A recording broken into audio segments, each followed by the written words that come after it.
Hi everyone, welcome back to Shine Classes again. बज रहे रात के 7। मैं और आप यहाँ पर मिलकर करने वाले हैं क्लास। और आज की क्लास में 2023 के सोशल साइंस के पेपर्स होंगे। सोशल साइंस सामाजिक अध्ययन के 2023 के पेपर्स करवाने वाली हूँ। और जो क्वेश्चंस हो गए, मैंने ऑब्जेक्टिव्स मैंने बहुत बार कराया है, सो आई डोंट राइट टाइम मैंने वो नहीं लिया। मैंने आज आपके सारे लघुत्तरी और अति लघुत्तरी किए जो आपको प्रॉब्लम करते हैं, ठीक है, जिसके आंसर्स काफी बड़े रहते हैं, आपको प्रॉब्लम होती है चीज आज नहीं कर पाए, तो वो मैं यहाँ पे करवाने वाली है। तो आइए बढ़ते हैं अपने क्लास की तरफ और करते हैं बहुत शानदार से क्लास का। सबका स्वागत है शाइन क्लासेस में। पढ़ाई कैसी चल रही है इस बात को भाई दिमाग में लेकर अच्छे से जोर शोर से पढ़ाई करो। डेट अभी नहीं आई है फ्रेंड्स, जो भी आएगी मैं आपको बताऊंगी, तो टेंशन नहीं लेना, ठीक है। आगे बढ़े, चलें करें शुरुआत आज की इस क्लास की। क्या हमें किस तरीके से करना है उसको हम यहाँ पे ध्यान में रखते हुए वन बाय वन करेंगे। जहां पर समस्याएं प्रॉब्लम्स आएंगी आप हमें पूछिएगा, हम लोग उसको मिलकर सॉल्व जरूर कर लेंगे। अब बढ़ते हैं आगे और करते हैं बहुत ही अच्छे से क्लास को। आप जुड़े हैं मेरे साथ, मैं हूँ शालिनी। सभी का स्वागत है शालिनी क्लासेस में। 2023 का प्रीवियस ईयर पेपर्स का ऑल क्वेश्चंस पीडीएफ टेलीग्राम पर मिल जाएगा, विद क्वेश्चंस के आंसर्स मिलेगा। तो लिखने की जरूरत नहीं है, लेकिन ये है कि भाई इन्हें ध्यान जरूर रखना है। क्वेश्चन नंबर 1 स्क्रीन पर दिख रहा है। अगर मैं आपकी स्क्रीन की बात करूं तो स्क्रीन पे आपको क्वेश्चंस बहुत ही बढ़िया विजिबल है, लेकिन मैं आपको दिखाना चाहूंगी, मैं फटाफट आंसर्स भी साथ में ली हूँ ताकि आप इसको करते चलिए और पढ़ते चलिए, क्योंकि मुझे रिवीजन करवाना है कि भाई ये क्वेश्चन दिया गया, इसका ये आंसर, ये क्वेश्चन है, ये आंसर। तो आपको इस तरीके की चीजें करनी होगी, तो वो आपके लिए काफी आसानी होगी। तो पहला प्रश्न आपके सामने स्क्रीन पर है और कह रहा है आपसे कि 1857 की जो क्रांति, जो रिवोल्यूशन हुआ था, उसकी जो शुरुआत हुई थी, वो स्टार्ट कब हुआ था, कब स्टार्ट हुआ था। 1857 की क्रांति की शुरुआत कहाँ से हुई थी? जो स्थान या जो प्लेस आपसे पूछ रहा है वो प्लेस आपको बताना है। हम सभी जानते हैं मेरठ से हुई थी। एक बात ध्यान रखना, आपके 16-15 प्रश्न आपके मल्टीपल चॉइस आते हैं, 15 के बाद 16 आपका आता है। तो मैं शुरुआत आपके अति लघुत्तरी सेक्शन से कर रही हूँ और सारे अति लघुत्तरी और लघुत्तरी लगातार अब होंगे। तो ये आज 23 से शुरुआत की, 23 का, 22 का, 20, 21 सब ऐसे होगा। तो यहाँ पे है कि 1857 की क्रांति की शुरुआत कहाँ से हुई थी? तो मेरठ से हुई थी। ध्यान रखना, मल्टीपल चॉइस में आएगा तो 4 अलग अलग ऑप्शन दे देगा, आपको टिक करना होगा। तो आप इसका, मैंने तो वन शॉट वन वर्ड में लिया है, आप पूरा आंसर लिखिएगा कि 1857 की क्रांति की जो शुरुआत हुई थी वो मेरठ से हुई थी। आपको पूरा आंसर प्रॉपरली राइट करना है। एक क्वेश्चन का एक नंबर। नेक्स्ट है, वेदों की ओर लौटो नारा किसने दिया था? वेदों की ओर लौटो का जो नारा था वो स्लोगन किसने दिया था? ये आपका 17वां प्रश्न है, अभी रिसेंट पिछले साल ही पूछा गया है, आप अच्छे से पेपर दे रहे हैं। तो वेदों की ओर लौटो लौटो का जो नारा है वो स्वामी दयानंद सरस्वती जी ने दिया। किसने दिया था? स्वामी दयानंद सरस्वती जी ने दिया था। इस क्वेश्चन को करने से हमें ये जाहिर होता है कि भाई अगर यही प्रश्न अगर दोबारा फिर से मिलता है तो आपको ध्यान में रखना होगा। तो स्वामी दयानंद सरस्वती जी ने दिया था। इसी के साथ नेक्स्ट क्वेश्चन नंबर 18 स्क्रीन पर है, जलियांवाला बाग हत्याकांड कब और कहां पर हुआ था? तो ध्यान रखना, बहुत ही अच्छा प्रश्न है आपके पेपर का। ये पीएनपी ने इंपॉर्टेंट क्वेश्चन मान के चलो भाई, 23 में नहीं, पुराने पेपर्स और मैं करवाऊंगी तो आपको दिखाऊंगी कि यही प्रश्न आपको फिर से रिपीट हो रहा है। तो जलियांवाला बाग हत्याकांड कब और कहाँ हुआ था? तो 13 अप्रैल को 1919 में अमृतसर में हुआ था। तो जो तारीख है, जो डेट है वो ये है, और जो प्लेस की बात अगर मैं कर रही हूँ तो वो है, तो यहाँ पे जलियांवाला बाग हत्याकांड कब और कहाँ? तो 13 अप्रैल 1919 को अमृतसर में हुआ था। हम इसी के साथ नेक्स्ट चलते हैं, 19 पे आते हैं। गांधी जी ने असहयोग आंदोलन किस वर्ष आरंभ किया था? जो असहयोग आंदोलन था वो किस साल जो है आरंभ हुआ था? तो यहाँ पे 1920 में गांधी जी ने असहयोग आंदोलन को किस वर्ष चलाया था या किस वर्ष उसकी शुरुआत की थी? बहुत सारे आंदोलन आपने देखा होगा, आपके पेपर के दौरान आपको आंदोलन पे बड़ी चीजें ध्यान रखनी, बस डेट कब हुआ था, उसका जो रिजल्ट निकला वो क्या निकला, कई सारी चीजें फ्रेंड्स दिमाग में मतलब प्रॉपरली एकदम मेकअप करके चलो कि प्रश्न किसी भी तरीके से आए आपके हाथ से जाना ही नहीं चाहिए। इतना आपको ध्यान में रखना होगा। तो ये जो प्रश्न है इस तरीके के कई सारे प्रश्न आपको ध्यान में रखने होंगे। आंदोलन की छोटे छोटे पॉइंट्स को ध्यान रखना कि कब हुआ था, कैसे हुआ था, कहाँ पर हुआ था, एक टिक करके आप उसको लिस्ट जैसे बनती ना कि जो है एक कॉलम रहा, ये ऐसे ऐसे लिखा करो, ऊपर एक डालो असहयोग आंदोलन, उसके नीचे डेट, तारीख, कब, कौन, कहाँ, बस ऐसे करके लिखो तो आपको सारे आंदोलन ऐसे छोटे छोटे क्रम में याद होंगे। तो इसकी जो तारीख है वो 1920 है। नेक्स्ट आइए 20 पे चलते हैं। भारत छोड़ो आंदोलन का आरंभ कहाँ से हुआ? भारत छोड़ो, क्वेश्चन नंबर 20 है। भारत छोड़ो आंदोलन का आरंभ, जो शुरुआत हुई वो कहाँ से हुई? तो मुंबई से हुई। कहाँ से हुई? मुंबई से हुई है। तो ये आपको ध्यान में रखना है कि भारत छोड़ो आंदोलन की शुरुआत कहाँ से हुई? मुंबई से हुई है। नेक्स्ट क्वेश्चन स्क्रीन पर, उत्तर प्रदेश में लोकसभा और राज्यसभा की कितनी सीटें होती हैं? तो लोकसभा की 80 सीटें होती हैं और राज्यसभा की 31 सीटें होती हैं। ये यूपी के बारे में है, सॉरी, हमारे स्पेशल यूपी के बारे में पूछ रहा है ना, ठीक है, ध्यान रखना। तो हो सकता है कि ऐसे जितने भी स्टेट हैं उनके बारे में पूछ लिया जाए। तो यूपी में जो है, यूपी की लोकसभा की जो सीट है वो 80 है, राज्यसभा की जो सीट है वो 31 है, इतना आपको पता होना चाहिए। चलिए नेक्स्ट आते हैं, इसी के साथ देखते हैं। क्वेश्चन नंबर 22 आपके सामने स्क्रीन पर फिर विजिबल है, ध्यान से देखना। चिपको आंदोलन के क्षेत्र के महत्वपूर्ण योगदान आपसे पूछ रहा है। आपको ये भी आंदोलन हुआ था, चिपको आंदोलन का किस क्षेत्र में महत्वपूर्ण योगदान रहा है, चिपको आंदोलन फेमस क्यों रहा है? तो वन संरक्षण, यानी कि पेड़ों को बचाने के लिए, पेड़ों की सुरक्षा करने के लिए जो है चिपको आंदोलन लाया गया था। वन वर्ड में मैं आपको आंसर्स करवा रही हूँ। और ये ध्यान रखना कि आपके 40 प्रश्न आते हैं, 15 मल्टीपल चॉइस कई बार करवाएं, इसलिए जितने भी लघुत्तरी लघुत्तरी है वो आपको ध्यान में रखने हैं, इतना आपको यहाँ पे करना होगा, ठीक है। नेक्स्ट आते हैं, विश्व ओजोन दिवस कब मनाया जाता है? विश्व ओजोन दिवस 16 सितंबर को मनाया जाता है। ये एक डेट है, इसलिए कि कुछ और भी डेट्स होंगी, उनको भी ध्यान रखना है। तो यहाँ पे आपको विश्व ओजोन दिवस पूछ रहा है, तो 16 सितंबर को ये ओजोन दिवस मनाया जाता है, इसको ध्यान रखिएगा। आइए आगे बढ़ते हैं। उत्तर प्रदेश में, क्वेश्चन नंबर नेक्स्ट स्क्रीन पर है, उत्तर प्रदेश यूपी में सबसे न्यूनतम जनसंख्या, सब डेंसिटी वाला जो जिला है वो कौन सा है? तो यहाँ पे आपको ध्यान रखना है, ये मोहाली जिला महाराजगंज के न्यूनतम जनसंख्या वाला है, लेकिन श्रावस्ती का भी नाम कभी कभी देखने को मिलता है, तो ये ध्यान रखिएगा, ठीक है। वहाँ के जिले की जो आपको पास पूछ रहा है तो वो मैंने आपको बता दी कि श्रावस्ती के एरियाज के पास का जिला है जहाँ पे ये नाम मेंशन। तो हो सकता है, ये बात ध्यान रखना कि इस प्रश्न से ये पता चलता है कि भाई यूपी के जहाँ पर हाईएस्ट डेंसिटी पॉपुलेशन होगी या लो डेंसिटी होगी, यूपी की जो लिटरेसी रेट होगी, पढ़ाई लिखाई, कुछ ऐसे यूपी के संबंधित लिस्ट को ध्यान में रख के पड़े। यूपी में कहाँ क्या पैदावार हो रही है, कौन कितने पढ़ने में है, कौन कितने कम है, डेंसिटी कितनी है, पॉपुलेशन कितनी, लड़कियों की संख्या कितनी, लड़कों की संख्या कितनी है, ऐसी चीजों को फिर दिमाग में ले लो कि भाई अगर प्रश्न बने रहे हैं तो आपको गलत नहीं करना है, या आपसे नहीं छूट पाए, ऐसे के प्रश्न आ सकते हैं भाई, 23 से पूछा गया है तो। नेक्स्ट आइए, क्वेश्चन नंबर 25 है, भारत कला भवन कहाँ स्थित है? भारत में इंडिया का जो कला भवन है वो कहाँ पर स्थित, किस प्लेस पर है? भारत में जो कला भवन है वो कहाँ पर है? तो वाराणसी में। कहाँ पर है? वाराणसी में, बनारस में। भारत में जो कला भवन है वो कहाँ पर स्थित है, आपसे यही चीज पूछ रहा है, तो ध्यान रखिएगा, वाराणसी में है। भारत का कला भवन कहाँ पर है? तो बनारस में, आपके वाराणसी में। छोटा छोटा प्रश्न का आंसर भाई, 23 का पेपर है। अब आपकी जितनी भी तैयारी आपके ओर से, जो भी आपने पढ़ रखा है, अच्छी बात है, आपने बहुत कुछ किया है, जो भी चीज, लेकिन फ्रेंड्स इतना थोड़ा सा ध्यान रखो कि जो रिसेंट ईयर आप पढ़ रहे हो उससे संबंधित जो प्रश्न और हो सकते हैं उनको भी करने की कोशिश करें कि गलतियां आपसे कम हो। आगे बढ़ जाते हैं, नेक्स्ट आइए 26 पे, सूचना का अधिकार भारत में किस वर्ष लागू हुआ? Right to education, right to information, ऐसे कई सारे प्रश्न आते हैं, यहाँ पे बहुत सारे पूछते हैं। तो सूचना का जो अधिकार है कि सही जानकारी मिलने का, सही जानकारी जानने का जो अधिकार है सभी को है, वो चीजें लागू कब से हुई? ठीक है, तो इसका जो राइट आंसर 2005 में, आप पूरा आंसर लिखेंगे, सूचना का अधिकार भारत में 2005 से लागू हुआ। तो आपके इस क्वेश्चन का जो राइट आंसर है वो 2005 होगा, करेक्ट। कोई प्रॉब्लम किसी को? उम्मीद है नहीं होगी, 23 का पेपर है, मैं करवा रही हूँ, आपके प्रीवियस ईयर क्वेश्चन हैं, तो ध्यान रखिए, फिर जहाँ पे जाओ डाउट है, जो भी चीजें आप पूछ सकते हैं। नेक्स्ट आइए, लिंगानुपात से क्या तात्पर्य है? 2027 का प्रश्न है, लिंगानुपात से क्या तात्पर्य? लिंगानुपात से तात्पर्य पुरुष और महिलाओं की संख्या के रेशियो से है। लिंगानुपात का जो तात्पर्य है वो महिला और पुरुष, जो मतलब कितने पुरुष है, कितने मेल्स है, नंबर ऑफ मेल कितने हैं, नंबर ऑफ फीमेल्स कितनी है, उनके संख्या के रेशियो से लिंगानुपात निकाला जाता है, ठीक है। रेशियो, सेक्स रेशियो को कहा जाता है, वो आपको ध्यान में रखना होगा कि क्या है। नेक्स्ट आइए, क्वेश्चन नंबर 28 है, भारत में पवन ऊर्जा के उत्पादन में भारत का कौन सा राज्य अग्रणी है, मतलब कौन सा राज्य आगे है, ठीक है। विंड मिल की एनर्जी को, पवन ऊर्जा को, विंड एनर्जी को उत्पादन का कहाँ पर सबसे ज्यादा है? तो तमिलनाडु राज्य।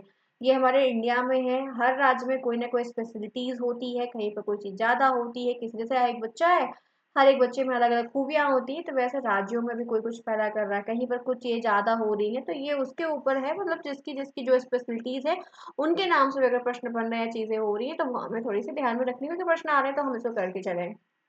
चलिए आगे बढ़िए, क्वेश्चन नंबर 29 है, आलू उत्पादन में उत्तर प्रदेश का कौन सा स्थान है? तो आलू उत्पादन में पहला स्थान है, यूपी में आलू ज्यादा खाई जाती लगता है।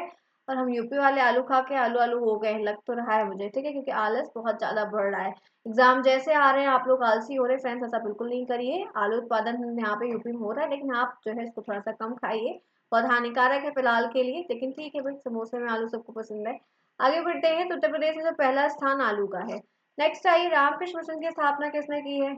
मिशन, समिति, कमेटी, क्या क्या जितनी भी चीजें हैं, इनकी स्थापना किसने की है, कहाँ की है, क्यों की है, क्या नारा है, क्या चीजें, इसको ध्यान में रखना है। तो स्वामी विवेकानंद जी ने की। किसने की? स्वामी विवेकानंद जी। नेक्स्ट आइए, तो आपके फ्रेंड्स एक बात ध्यान रखना, जितने भी अति लघुत्तरी थे वो यहीं पर 30 प्रश्न आपके अति लघुत्तरी के होते हैं, ये बात आपको अच्छे से पता है। तो मैंने आपके अति लघुत्तरी वाले जो है वो यहाँ पर करा के इस तरीके से समाप्त कर दिए कि 30 हो गए। बाकी 10 प्रश्न और करते हैं। आइए, सबसे पहला, असहयोग आंदोलन पर प्रकाश डालिए। 2 नंबर का प्रश्न है, हूबहू ऐसे 2023 में लिखा है। जो आंसर मैंने आज लिखा है आपको सीरीज में नहीं मिलेगा, नहीं, हो ही नहीं सकता कि सीरीज में हो। तो आंसर्स मेरे हैं, क्वेश्चंस आपके पीएनपी के हैं, और आपको इसमें से जो सब शब्द आसान लगे आप उठाइए, उस तरीके से बनाइए और करिए। आपको चीजें होंगी, सिंपल होगी, बेस्ट होगी, लेकिन होगी। तो असहयोग आंदोलन पर प्रकाश डालने की जो बात कह रहा है, असहयोग आंदोलन महात्मा गांधी के द्वारा 1920 में शुरू किया गया। जब भी पैराग्राफ पढ़ी 1920, तो 1920 आपको Mahatma Gandhi, multiple choice MCQs भी बन सकता है, तो इसी पैराग्राफ में से एक क्वेश्चन और बन गया। कब शुरू किया गया था? 1920 में। इसका उद्देश्य ब्रिटिश शासन के खिलाफ भारतीय लोगों को संगठित करना था, मतलब जो ब्रिटिश गवर्नमेंट थी उसके अगेंस्ट में इंडिया का कलेक्शन करना था, इंडिया के लोगों को कलेक्ट करना था इसमें एक साथ में। उन्होंने असहयोग के माध्यम से अपने अधिकारों के लिए जागरूक करना था कि जो हमारे राइट हैं और जो हमारे हक की चीजें हैं, जिन्हें नहीं पता है उन्हें वो चीज बताना था। सो क्या असहयोग आंदोलन लाया जो गया 1920 में महात्मा गांधी जी के द्वारा लाया गया था, ब्रिटिश गवर्नमेंट के खिलाफ इन चीजों को, इंडियंस को इकट्ठा करना, उनको समझाना, उनको बताना किस तरीके से हम लोग इनके आगे अधीन हैं। या कह सकते हैं कि ये आंदोलन स्वदेशी वस्तुओं के उपयोग और ब्रिटिश उत्पादों का बहिष्कार करने पर जोर दिया। जो बाहर के सामान यूज होते थे, जो ब्रिटिश के सामान थे, अंग्रेजों के द्वारा बनाए गए जो सामान थे, उनका बहिष्कार करने पे ज्यादा जोर था। असहयोग आंदोलन में क्या हुआ? महात्मा गांधी ने जो सूती कपड़ा कारतूस से करके सामान बनते थे, जो इंडिया में बनते थे, उसको प्रमोट करने के लिए काम किया था। तो उन्होंने सबसे पहले कि जो चीजें गलत हो रही थी उनको खत्म करने की कोशिश की थी। तो बाहर से जो सामान आ रहे थे, ब्रिटिश से, अंग्रेज से, बाहर से बन के, पुर्तगाल से, डच से, जहां से भी बन के आ रहे थे, उन प्रोडक्ट पे यूज करने के लिए लोगों को जागरूक किया कि हम बाहर के प्रोडक्ट का बहिष्कार करेंगे तो हमारे इंडिया के, हमारे राज्य की ग्रोथ होगी, लोगों को रोजगार मिलेगा, काम में व्यवसाय मिलेगा, खपत होगी, चीजें होंगी, ताकि हम अपने माल का इम्पोर्ट एक्सपोर्ट अलग तरीके से करेंगे। इनकी पॉलिसी थी, आप इसको अच्छे से जानते थे। असहयोग आंदोलन में ये सारे प्रयास सराहनीय किए गए थे मोदी जी हमारे, गांधी जी के द्वारा, सॉरी, ठीक है। तो यहाँ पे ये आंदोलन स्वदेशी वस्तुओं के उपयोग जितने भी हो रहे थे उनको बंद करना, ब्रिटिश यहाँ पे था, बहिष्कार करना। साथ ही साथ सरकारी विभाग जितने भी थे, जितने भी गवर्नमेंट विभाग थे, ऑफिस थे, स्कूल थे, विश्वविद्यालय थे, उनका भी बहिष्कार करना शामिल था। ये आंदोलन 1922 में चौरी चौरा घटना के समूह के बाद समाप्त हो गया था। अब देखिए, इसी पैराग्राफ में मैंने आपको 2 आंसर दिखाया। एक तो आपको ये बताया कि चौरी चौरा की जो घटना हुई थी उसकी तारीख, वो मल्टीपल चॉइस में, ये बात आपको पता होनी चाहिए कि सोशल साइंस के पेपर में डेट ही है जो आपको बहुत बार पूछी जाएगी। तो चौरी चौरा की घटना कब हुई थी? 1922 में हुई थी। असहयोग आंदोलन 1920 में हुआ था। तो चौरी चौरा की घटना के बाद ये क्या हो गया? ये समाप्त हो गया, ठीक है। तो 2 नंबर का प्रश्न था जो कि मैंने आपको दिखाया, और आपको भी रिप्लाई इसी तरीके से लिखना है। छोटा था, कोई टफ शब्द नहीं था, किस लिए हुआ, क्या हुआ, वो भी मैंने आपको बहुत ही आसानी से सिंपल वे में बता दिया। यहाँ तक की बात क्लियर? आई होप सो, कोई प्रॉब्लम नहीं होगी। नेक्स्ट क्वेश्चन स्क्रीन पर।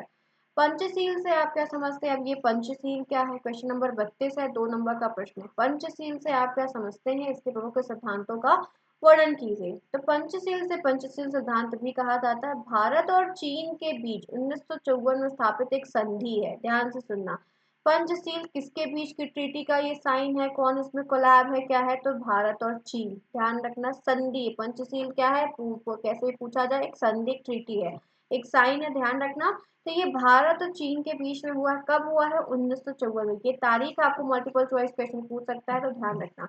जो शांतिपूर्ण सह अस्तित्व की नींव रखती है। इसके प्रमुख सिद्धांत जैसे क्या है कि एक दूसरे की अखंडता और क्षेत्रीय अखंडता का सम्मान करना, ठीक है, कि एक दूसरे की जो चीजें हैं उनको खराब ना करना, अखंडता को भी तोड़ना, ये सब चीजों का ध्यान रखना है। इस पर साइन हुआ है कि हम नहीं करेंगे।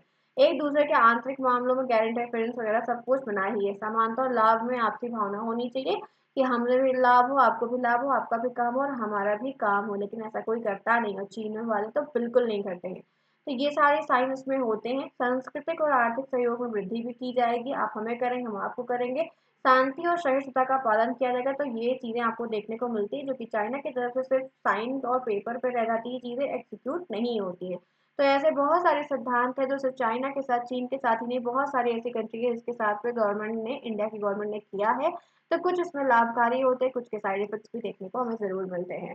तो ये रहा आपका पंचशील का सिद्धांत का। बहुत ध्यान क्या रखना है कि भारत और चीन के बीच में 1954 में हुआ था। नेक्स्ट क्वेश्चन स्क्रीन पर। वनों में, ये वन नहीं होगा, वन होगा। वनों में हम, वनों से हमें क्या लाभ होता है, जंगल से हमें क्या लाभ होता है, बता सकते हैं?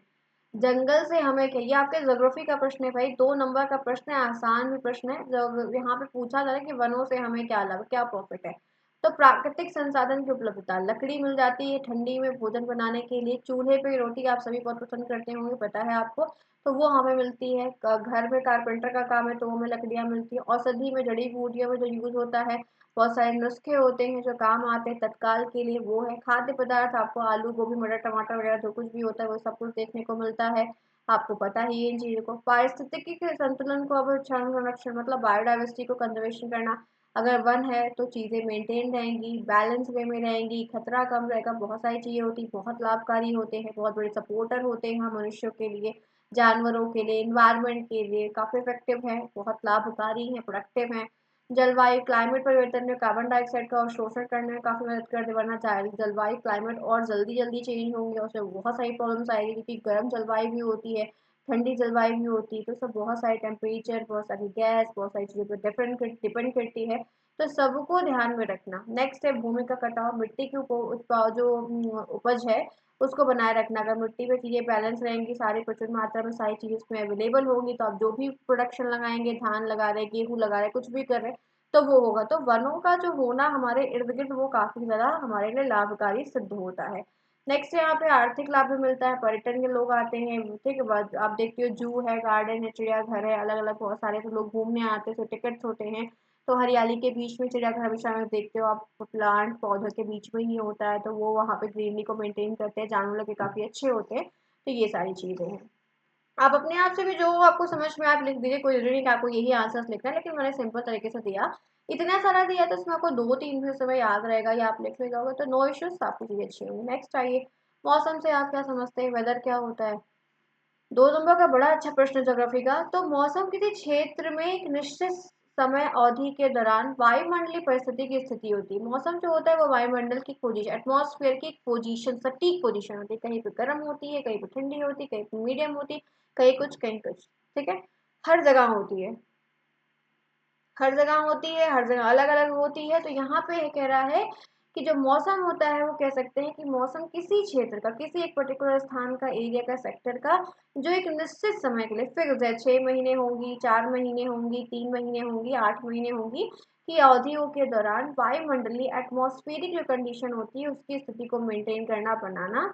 इसमें कह सकते हैं तापमान, वर्षा, आर्द्रता, वायुदाब और वायु तट तक शामिल होती है चीजें। मौसम के परिवर्तन में बहुत सारे चक्र हैं, जैसे गर्मी है, सर्दी है, बारिश है, इन चीजों को ध्यान में रखना है। तो मौसम से आप क्या समझते हैं, क्या चीजें इसके अंदर आती हैं? तो मौसम किसी निश्चित क्षेत्र में एक निश्चित टाइम ड्यूरेशन तक उस चीज को बनाए रखना, तापमान, टेम्परेचर, आर्द्रता, ह्यूमिडिटी, एटमॉस्फेरिक प्रेशर, इन सब चीजों को बैलेंस करना, बनाना, ये सब इसके अंतर्गत आता है। तो बहुत ही अच्छा प्रश्न है और काफी सिंपल साधारण, मैंने इसके आंसर्स को भी लिया ताकि आपको भी लिखने में आसानी हो, बहुत ही परेशानी बिल्कुल भी उठानी ना पड़े। नेक्स्ट आते हैं इसी के साथ, राष्ट्रीय उद्यान और अभ्यारण्य में क्या अंतर है? बड़ा अच्छा प्रश्न, जरा आप सभी रिप्लाई करिए, आप सभी भी रिप्लाई जरूर करिए कि राष्ट्रीय उद्यान और अभ्यारण्य क्या होता है, दोनों के बीच में क्या अंतर है?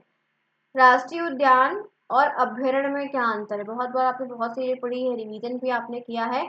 बताइए कि राष्ट्रीय उद्यान और अभ्यारण्य क्या होता है, इन दोनों के बीच में क्या डिफरेंस होता है? What is the difference between राष्ट्रीय उद्यान एंड अभ्यारण्य?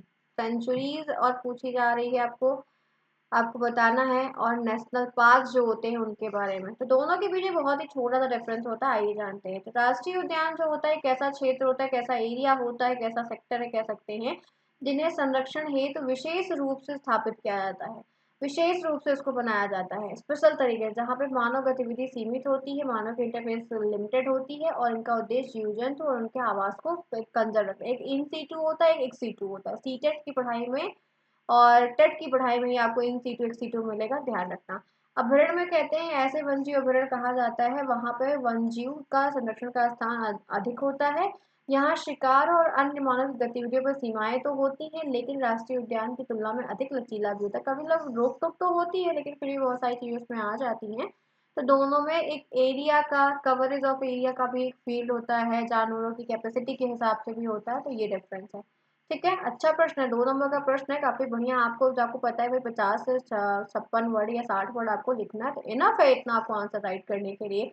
अपने 2 नंबर के साफ साफ राइटिंग लिखेंगे, गलत नहीं कटपुट करेंगे तो चीजें काफी आसान हो जाएंगी आप सभी के लिए। नेक्स्ट आइए, पर्यावरण प्रदूषण किसे कहते हैं, ये क्या होता है और यह कितने प्रकार का होता है। तो पर्यावरण प्रदूषण से तात्पर्य है पर्यावरण में अवांछित तत्वों का प्रवेश। ठीक है, मतलब खराब पर्यावरण में क्या जो बेकार चीजें जो एनवायरमेंट को अफेक्ट कर रही है उनका प्रवेश, मानव स्वास्थ्य और पारिस्थितिकी तंत्र को नुकसान पहुंचा रहा है। जो खराब चीजें का हमारे एनवायरमेंट में है, गलत गैस है, कार्बन डाइऑक्साइड इंक्रीज हो रही है, ग्लोबल वार्मिंग बढ़ रही है, बहुत सारी डिजीजेस हो रही हैं। ठीक है, आप सभी को पता है।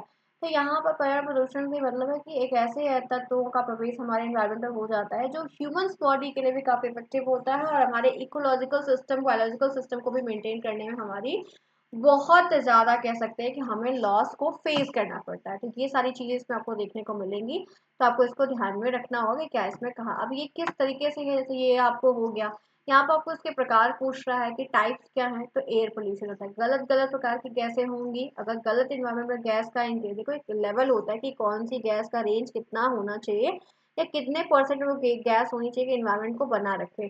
तो आपको ये बात ध्यान रखनी है कि जो गैस है वो एयर पोल्यूशन, वाटर पोल्यूशन मछलियों के लिए नुकसानदायक होगा जो जलीय जीव हैं, लैंड में बहुत सारे हैं। ठीक है, वो रेडियो वाला है, रेडियो है, ध्वनि है, कई प्रकार के पोल्यूशन हैं, वाटर पोल्यूशन के प्रकार हैं जो इफेक्टिव तरीके से अगर एक्सेस अमाउंट में हो जाते हैं तो हमारे लिए काफी ज्यादा इफेक्टिव कहलाएंगे। ठीक है, बात समझ में आई?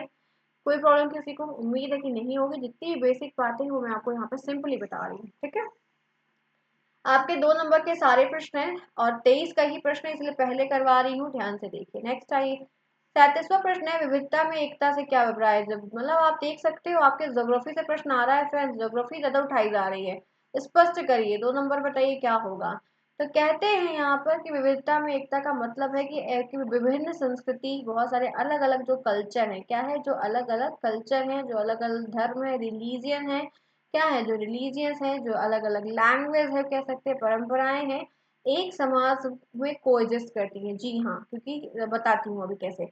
और फिर भी एकमकता का बना सकती हैं, रूप बना सकती हैं। इसका अर्थ ये होता है कि विभिन्नता को स्वीकार करना और समाज को एकत्र रूप में देखने की क्षमता को बढ़ाना। भारत में विविधता की खींचातान के बावजूद एक साधा राष्ट्रीय पहचान का निर्माण होता है। विविधता में एकता का मतलब यूनिवर्सिटी इन डाइवर्सिटी, इंग्लिश की लैंग्वेज में कहता है तो university in diversity.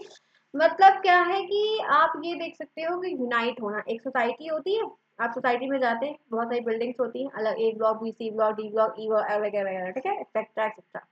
Her block में जरूरी है कि क्या कास्ट के सिस्टम को फॉलो किया जाए? जी नहीं, बिल्कुल भी नहीं। तो रूल्स अलग अलग होते हैं, रूल्स अलग का मतलब सेम रूल होगा, लेकिन लोग की मेंटेलिटी, चीजें, कास्ट, नियम, कल्चर, जॉब सब कुछ अलग होगा, लेकिन रहेंगे वो एक सोसाइटी में। अगर सोसाइटी का एक फंक्शन है तो सबकी इन्विटेशन होगा, सोसाइटी में कोई कार्य होगा तो सबसे पूछा जाएगा। तो कुछ इस तरीके से यूनिवर्सिटी डाइवर्सिटी थी। तो जितनी भी चीजें फॉलो करती है सोसाइटी में, समाज में, कुछ भी है, तो सांस्कृतिक चीजों को ध्यान रखना। दिवाली मनाते सब मनाते, होली मनाते सब मनाते, ईद मनाते सब मनाते हो।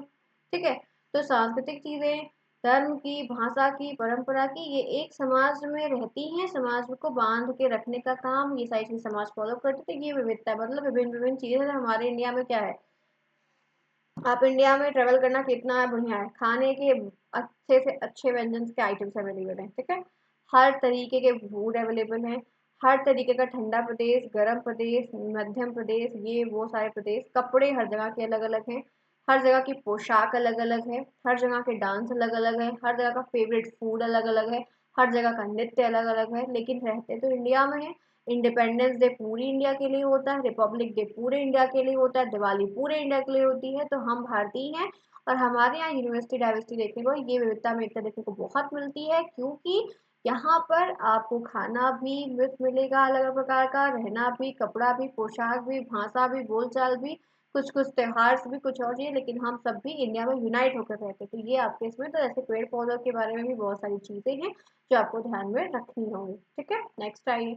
उत्तर प्रदेश की खनिज संपदा पर बताइए। भाई उत्तर प्रदेश से बड़ा प्रश्न आ रहा है। यूपी के ऐसे कुछ क्वेश्चंस को ध्यान रखना कि खनिज संपदा पर लेख बताइए। तो खनिज संपदा का यूपी में महत्वपूर्ण स्थान, जैसे झारखंड में कोयला और छत्तीसगढ़ से प्रोसेस होकर बनता है या मिलता है, तो कोयले का जो प्रोडक्शन है वो झारखंड छत्तीसगढ़ के एरियाज में है। कंक्रीट, मिट्टी और बालू का निर्माण करने के लिए भी बहुत सारी चीजें मिल जाती हैं। चूना पत्थर सीमेंट के उपयोग के लिए आता है, पत्थर है भवन के निर्माण के लिए। तो ये खनिज संपदा के बारे में है। कहते हैं ये संसाधन राज्य की अर्थव्यवस्था को मजबूत बनाते हैं। जो हमारी राज्य स्टेट है उसकी इकोनॉमी को मेंटेन करते हैं और औद्योगिकरण में सहायता और डेवलपमेंट में, मॉडर्नाइजेशन में हेल्प करते हैं। राज्य सरकार खनिज संसाधनों के विवेकपूर्ण उपयोग से उनकी क्वालिटी में सुधार के लिए नीतियां भी बना रही है कि कैसे भाई रोड वगैरह कंस्ट्रक्शन होते हैं, गिरती है, बिल्डिंग्स टूटती है, खजान की खतरे होते हैं, उतना मुआवजा भरना पड़ता है, सोचा कि उसी में आप लगा दो तो वो चीज़ें कम हो। तो इस तरीके से बहुत अलग तरीके हैं जो गवर्नमेंट करती है हम सभी के लिए। नेक्स्ट आइए, इसी के साथ आगे चलते हैं। बेरोजगारी को परिभाषित करिए और उन्मूलन के लिए चलाई जा रही 2 योजनाओं का नाम बताइए। फ्रेंड्स ये आपको देख सको 2 नंबर का प्रश्न है, 23 का प्रश्न है। मैंने आपको बोला है कि आपको सोशल साइंस में कुछ यूनिक, प्रेजेंट, नया ऐसी योजना वगैरह पूछ लेगा। तो बेरोजगारी से मतलब होता है कैसी कंडीशन है, कैसी स्थिति जब कोई व्यक्ति कार्य करने के लिए सक्षम होने के बावजूद भी काम नहीं, वो कार्य है, बहुत कैपेबल है, योग्यता बहुत है, कूट कूट के भरी, लेकिन काम नहीं है, तो वो बेरोजगारी की समस्या से जूझ रहा है। तो जैसे उन इसके लिए क्या क्या गवर्नमेंट ने कैसी योजनाएं चलाई कि ऐसे लोग भी काम कर पाए, उनके लिए गवर्नमेंट ने क्या किया है, तो यहाँ पे ध्यान रखना, मनरेगा पढ़ा होगा आपने। ग्रामीण क्षेत्रों में रोजगार देने की योजना का नाम एक क्या है, मनरेगा है। ध्यान में रखना मनरेगा। अब मनरेगा कब स्टार्ट हुआ, कौन किया, ये आप क्वेश्चन तैयार कर लो। प्रधानमंत्री कौशल विकास योजना, PMKVY योजना, युवाओं के लिए कौशल विकास योजना बहुत पहले लाया था, 2000 शायद 18-17 में, 17-18 में ये चीजें आई हुई थी। और मोदी जी के तरह, जहाँ पे बहुत सारे लोगों को रोजगार काम वगैरह मिला, लड़कियों को भी मिला, लड़कों को भी मिला है। ठीक है, तो ये योजनाएं हैं। नेक्स्ट आइए। मध्याह्न भोजन के कार्यक्रम का प्रमुख उद्देश्य, ये लग रहा है लेसन प्लान हम लोग बना रहे हैं भाई, ये सब उससे बहुत ज्यादा था। मिड डे मील भोजन का कार्यक्रम क्या है, बच्चों को पोषण प्रदान करना। बच्चे कुपोषण का शिकार हो रहे हैं, बीमारी हो रही है, गवर्नमेंट सरकारी हॉस्पिटल में लाइन पे लाइन लगी हुई है, तो ये चीज को आपको अच्छा खाना खिलाओगे तो वहाँ लाइन कम हो जाएगी। तो बच्चों को पोषण प्रदान करना, बच्चों को आवश्यक पोषण से भरपूर भोजन देना, जो चीजें जैसे जितना जितना आवश्यक पोषक तत्व होता है जो बॉडी को बनाने में हेल्प करेगा वही उनको खिलाओ। अनाज साफ कूड़ा कचरा खिलाने से ज्यादा बेटर है कि आप उनको क्वालिटी वाले फूड्स दीजिए। तो गवर्नमेंट ये मध्याह्न भोजन की में देने की कोशिश में रहती है। स्कूली बच्चों की उपस्थिति में वृद्धि करना, बच्चे स्कूल नहीं आते हैं तो कम से कम खाना खाने के ही बहाने आएंगे, तो कक्षा में नियमित आने लगेंगे, क्योंकि जो लंच होता है 12 बजे के आसपास होता है। तो एक बार स्कूल में आ गए तो फिर नहीं जाने पाओगे। क्वालिटी में सुधार के लिए, भोजन से मानसिक बीमारी, शारीरिक बीमारी नहीं होगी तो पढ़ने मन लगेगा। जब भोजन ही नहीं है, भूख लगी है, कितने भी पढ़ने की कोशिश करो नहीं पढ़ सकते, पेट दर्द होगा, बहुत सारी रीजन है। तो ये गवर्नमेंट करती है। यहाँ पे है घरेलू स्वास्थ्य के लिए, घरेलू होगा, स्वास्थ्य में सुधार है, बच्चों के स्वास्थ्य को रखना, स्वस्थ रखना और कुपोषण कम करना। पोषण वगैरह देने से क्या होता है कि वो दाल चावल सब्जी रोटी गवर्नमेंट दे रही कर रही है, लेकिन फिलहाल के लिए वो कुछ होता नहीं है, सिर्फ काम भर की बातें होती है, लेकिन हम लोग सुधार नहीं कर सकते हैं। मैंने तो कोई बात नहीं, फिलहाल के लिए अभी पेपर देना है तो अपना काम करिए। बाकी कोशिश है, गवर्नमेंट कर रही है, पॉलिसीज है, निभा रही है, मान रही है। ठीक है, तो फ्रेंड्स आपके 40 के 40 प्रश्न मैंने आपको करवाए, लघुत्तरी भी करवाए और अति लघुत्तरी पर विकल्प भी तो आपको बहुत बार करवाया, खुद भी आप बार बार वही चीज को रिपीट करके पढ़ रहे हो। तो उम्मीद है कि आज का ये प्रयास मेरा काफी अच्छा रहा कि मैंने आपको पूरा 23 का एक एक क्वेश्चन का ये पूरे टेलीग्राम पर मेरे लिखने की आपको आवश्यकता नहीं। और आज तो मैंने आपको 2023 के सारे पेपर दिए, हिंदी के, मैथ के, इंग्लिश, साइंस सबके 22-23 जितना भी आपका पुराना पेपर, सब पेपर भी भेज दे रही हूँ, सोल्यूशन सब यहाँ पे करा दे रही हूँ। मैराथन आपको यही सारा लास्ट में क्वेश्चन से करा दूंगा और एग्जाम पूरा रिपीट करवा दूंगी। मैराथन जो होगा 2-3 घंटे का होगा, लंबा होगा, लेकिन अभी डेट नहीं आई, दिक्कत नहीं है, तब तक क्वेश्चन हो रहे हैं तो आप लोग कर लीजिए। कोई प्रॉब्लम किसी को होती है तो पूछेगा, ये पीरियड टेलीग्राम पर लेने के लिए टेलीग्राम को ज्वाइन कर लीजिए। लास्ट सेमेस्टर आपका है, एक अच्छी सी विदाई आपके लिए, क्वेश्चन आपके करवाए जा रहे हैं। होपफुली अगर आज की क्लास पसंद आई, चीजें समझ में आई, तो लाइक करना बिल्कुल नहीं भूलेगा, फीडबैक की जरूर दिए, क्लास कैसी लगी। मिलते हैं फिर नेक्स्ट में नई क्लास के साथ, तब तक take care, bye bye, see you soon, best of luck, पढ़ाई करिए, टेक केयर।